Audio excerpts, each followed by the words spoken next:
All right, big storyline out of the media days for Tennessee. The Vols are going to have an open competition, all right, between Joey Aguilar, George McIntyre, and Jake Merklinger. Very intriguing to say the least. Most people have pinned in Aguilar as the next starting quarterback.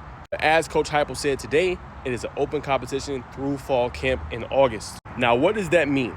That means, obviously, Coach Heupel and offensive coordinator, QB coach, they want to evaluate everything. They want to see how these guys play, right? Now, Aguilar has the most experience, obviously coming over from UCLA. No, he didn't play last year, but before that, he was at App State for 2 seasons. Ended up throwing for over 6,730 yards.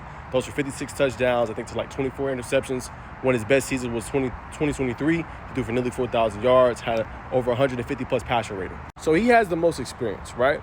But again, he hasn't played out on the gridiron for quite some time. Now, Merklinger, obviously, he comes in, last year, he was third-string quarterback, played behind, did have a really good series and a good game in the fourth quarter. Late, it was up big on Chattanooga, but he completed 4 consecutive passes for 31 yards, showing what he can do, potentially. So I like that for him.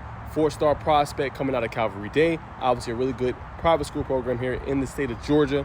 And obviously, he showed you what he can do when he's able to play and when he's out, obviously, on the gridiron. Next is obviously George McIntyre, 2025. He comes in, one of the highest rated quarterbacks in the 2025 class, obviously to go along with, what Tennessee was able to bring in, a really strong recruiting class. I think according to 247 Sports, he was like the number 9 player in Tennessee, one of the top quarterbacks in the country. 90 overall rating, I believe. And as I said before, it makes sense because you're trying to evaluate everything, right?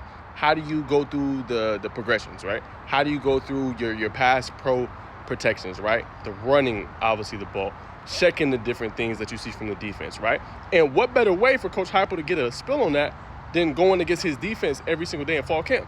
You got Boo Carter, who's obviously an all-SEC freshman team this past season, was really dynamic, 38-plus tackles this year, showed you what he can do. Arian Carter, obviously, is another player that's really good on the defensive line for them. You got EC as well, as another really good defender. So you got some players for Tennessee that can obviously play.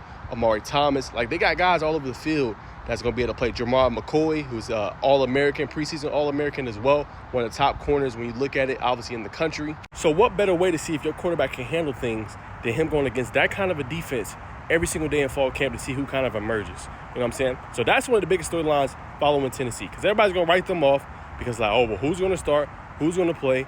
Tennessee's going to take a drop off because Amaliava left, went to UCLA, decided not to be with the team no more.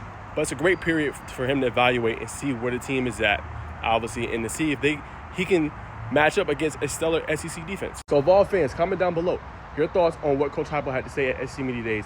Are you worried at all, or even just a little bit, about obviously his open competition at quarterback position? Let me know down in the comments.